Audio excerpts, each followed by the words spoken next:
Hey everybody, Doug Rucker here with PressureCleaningschool.com and DougRuckerStore.com. Hey, my passion is helping new pressure washing professionals expand their skills and grow their business. And today, I'm going to talk to you about firing customers. In fact, I've got this incredible stat that you will not want to miss. So stay with me to the end and let's master this pressure washing industry together.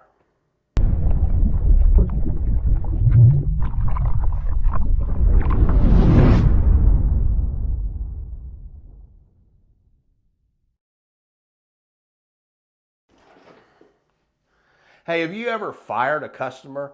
I know it sounds strange, doesn't it? If you're in the beginning stages of starting a pressure washing business, trying to get it off the ground, it probably doesn't make a whole lot of sense to you. I mean, firing customers, it kind of sounds like an oxymoron. You know what that is, right? Two contradictory words that are used together. It's kind of like act naturally or jumbo shrimp. Passive aggressive, small crowd, Walking Dead. Yogi Berra, the great New York Yankee catcher, once said, hey, no one goes to that restaurant anymore. It's just always too crowded. So firing customers, it kind of sounds like something Yogi would do. And look, I get it. Most customers are good customers, but there are rare cases when you just have to man up and you got to fire a customer. Why would you ever want to fire a customer? Well, I'm glad you asked. I want to give you 5 things that customers do that result in their termination. All right, so it's time to fire a customer when they have demands that are just too high. Some customers, they'll just expect too much. In our business, it's common for them to want us to come out and clean before we're able to get there. We have customers that are already scheduled, and it may mean that they need to wait a week or longer before we're able to get there. But you know, perhaps your scheduled customer wouldn't mind being delayed, and that's fine. But you just want to be careful. Make sure you don't lose a good customer over the unrealistic demands of a bad one. Demanding customers, they also have unrealistic expectations about how clean a surface is going to end up or whether we're able to completely remove a certain stain. So make sure that you're setting the expectations properly. Another time it might be time to fire a customer is when they want everything for nothing. Look, I get it. Negotiating is certainly a part of our business. The estimates were $450, but they counter with $400 or $425. Or the estimate could be like a full week project. It's $28,000 and they counter with $24,000. Every customer, even the best customers, they want to get the best possible deal they can. And the larger the project estimate, usually the more tendency that there will be for negotiating. But if you have a customer that's just overly pushy and overly emotional about pricing from the very start, for me, it's almost like strike one, or it's at least a red flag. They usually complain about every invoice. They'll ask for work outside of what was agreed to. And in general, they just don't properly value professional work. So as long as your pricing is fair and your work is high quality, then you shouldn't worry about losing customers who just want the cheapest service that they can get. Let them go get that. Then they'll be frustrated with those results. And oftentimes, they're going to call you back and ask you to come make it right. I've seen it hundreds of times in my business. Hey, another time that you fire a customer is they're slow to make payment. When customers are slow to make payment, it disrupts cash flow and it hurts your business. Sometimes it's intentional and they hope you'll forget or give up and they just end up not paying at all. You might want to consider never working again for a customer that still has an overdue outstanding balance. but sometimes it's not intentional. It's just that they're too busy, or they're too disorganized, or maybe they wish the payment method was easier and quicker. Nowadays, people are paying bills and many other things with their phones. So you've got to make sure that you're keeping pace with payment trends. And now with the virus, it's all about contactless service and payment processes. So if one particular customer is just always late paying, they always need multiple reminders, it always seems to have another excuse, perhaps it's time to consider giving them a pink slip.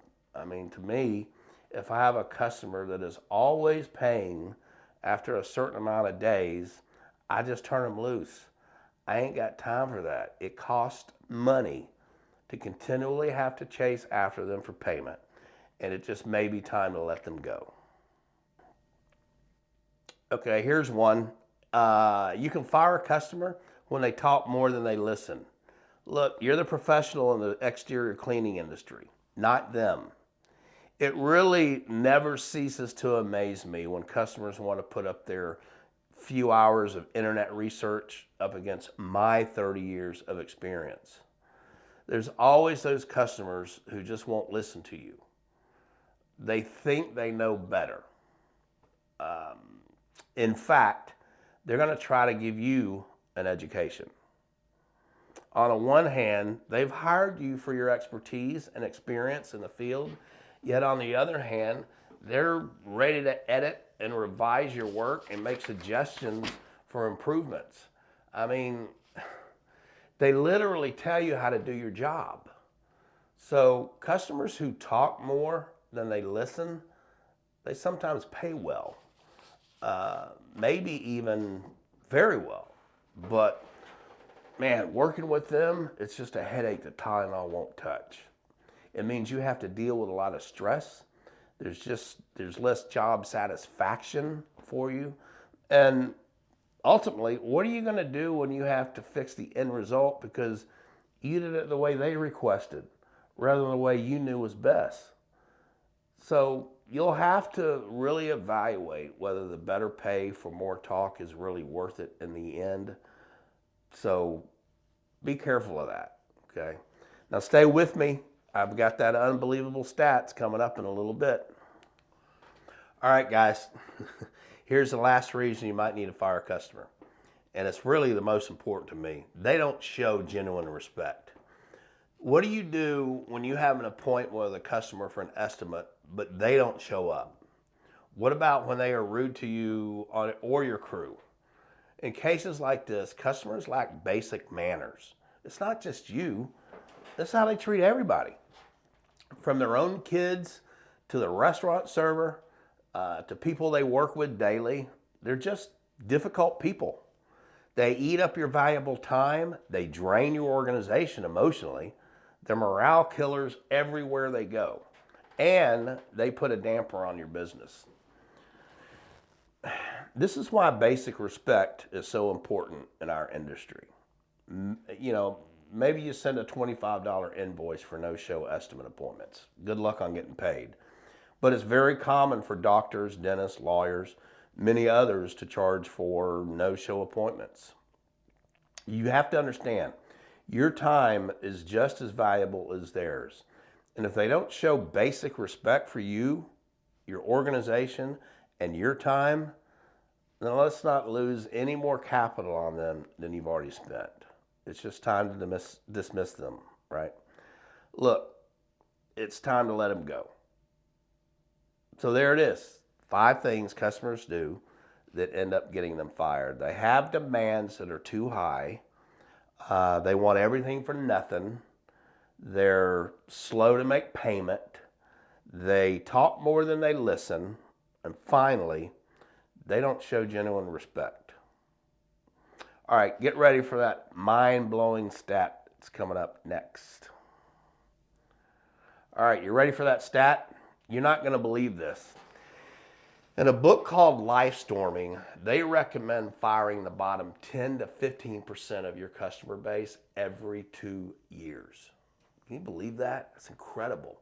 I'm sure there's other books and other percentages and all that kind of stuff, but it's a lot like a pruning. Sometimes you've got to clear out the dead wood to make room for new growth. And if you do ever have to fire a customer, you'll probably end up with several better ones anyway. Hey, do me a favor, leave a comment. Let me know what's the worst customer conflict that you've ever had to deal with. I'd love to hear from you. And be sure check out all the other helpful videos on my channel. Hit subscribe so you don't miss out on any new content. And again, give me a like and a comment, and just let me know if I can help you in any way. Y'all have an awesome day.